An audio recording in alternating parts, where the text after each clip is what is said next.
नमस्कार, आप देख रहे हैं द राइट न्यूज और मैं हूं हिमाग्नि मोजा और मैं फिर से आपके सामने प्रस्तुत हूं हमास इजराइल की लेटेस्ट अपडेट्स के साथ। मगर इससे पहले कि हम आगे बढ़े, जल्दी से कीजिए हमारा चैनल सब्सक्राइब ताकि इस युद्ध की अपडेट्स के साथ आप अपडेटेड रह सके।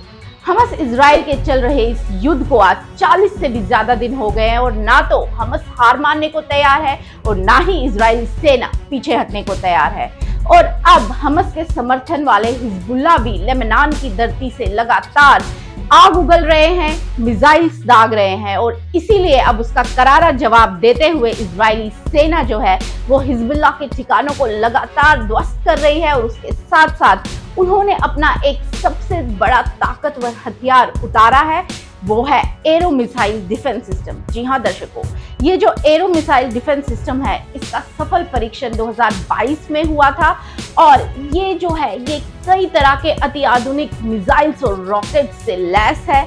ये जो एरो मिसाइल डिफेंस सिस्टम है ये इसकी सबसे बड़ी खास बात ये है कि ये किसी भी चारों तरफ से आ रही मिसाइल्स को एक साथ रोक सकती है और उसके साथ साथ 200 किलोमीटर से भी अधिक दूरी वाली ब्लास्टिक मिसाइल्स को टारगेट करके वही रोकने की क्षमता भी रखती है।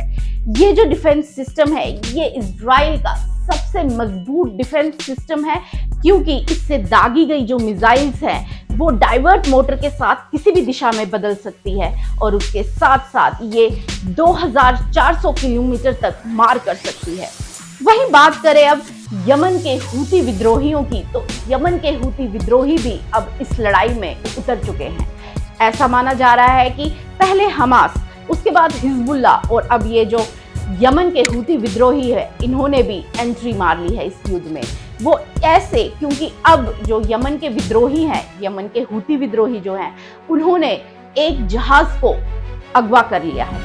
पहले तो माना जा रहा था कि ये जहाज इजरायली सेना का है और यहाँ पे इसमें इजरायली नागरिक है क्योंकि हूती के जो एक प्रवक्ता है उन्होंने ये बयान दिया था कि उन्होंने एक सैन्य कार्रवाई की थी, उनके लड़ाकुओं ने एक सैन्य कार्रवाई की थी जिसके परिणाम स्वरूप उन्होंने इजराइल के गैलेक्सी लीडर जहाज को अगवा कर लिया है और उसके साथ साथ वहां पे 25 नागरिकों को भी कब्जे में ले लिया है। पर ये जो है इसके बाद इजरायली सेना ने ये साफ कर दिया कि ये जो जहाज है ये इजरायली सेना का नहीं है और ना ही इसमें इजरायली नागरिक थे। ये जहाज एक इंटरनेशनल जहाज है। साथ ही उन्होंने कहा कि ये वैश्विक ताकतों के लिए बहुत बड़ी चिंता की बात है। आपको बता दें ये जो जहाज है ये तुर्की से भारत के लिए रवाना हुआ था जिसमें कई देशों के नागरिक थे।